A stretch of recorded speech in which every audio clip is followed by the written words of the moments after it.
দল যখন ক্ষমতায় ছিল এই দেশে গণতন্ত্র সুস্পষ্ট ছিল।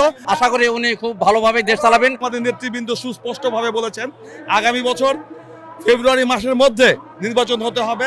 নির্বাচন কমিশন অথবা প্রধান যে উপদেষ্টা কালকে যে কথা বলেছেন আমরা সেই আশাবাদী এবং আমরা তাদের বক্তব্যকে স্বাগত জানাই। আমরা আসলে চাচ্ছি একটা সুষ্ঠু সুন্দর নির্বাচন, জনগণের অধিকার ভোটের অধিকার ফিরিয়ে দেওয়ার জন্য আমাদের বিএনপি তারেক রহমান সহ আমাদের নেতা সহ আমরা জনগণের কাছে এই প্রতিজ্ঞাবদ্ধ।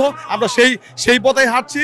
আসলে পরবর্তীতে কি হবে এটা আমাদের হাইকমান্ডই ভালো বলতে পারবেন। আপনারা দেখেছেন আমাদের দল যখন ক্ষমতায় ছিল এই দেশে গণতন্ত্র সুস্পষ্ট ছিল, গণতান্ত্রিক উপায়ে সবাই যার যার মতো কথা বলতে পেরেছে এবং ইনশাআল্লাহ আগামীতে যদি আমরা ক্ষমতায় আসি সেই একই ধারাবাহিকতায় এখানে গণতন্ত্র চর্চা সঠিকভাবে থাকবে।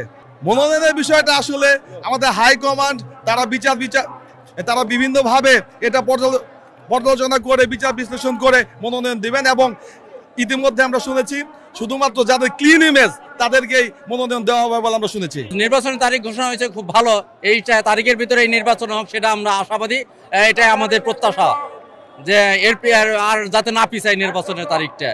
আমরা তো আশা করি ইনশাল্লাহ আমাদের কোনো সমালোচনা থাকবে না। আমরা তো ইতিপূর্বে থেকেই আমাদের যে বেগম খালেদা জিয়া তিনবারের প্রধানমন্ত্রী, উনি দক্ষভাবে এর আগেও দেশ চালিয়েছেন এবং বর্তমান ভারপ্রাপ্ত চেয়ারপারসন তারেক রহমান উনি আশা করি আর ভুল হবে না ইনশাল্লাহ। আশা করি উনি খুব ভালোভাবে দেশ চালাবেন। আর কোনো সমালোচনা ইনশাল্লাহ হবে না, কোনো চাঁদাবাজি থাকবে না, কোনো অন্যায় অত্যাচার থাকবে না।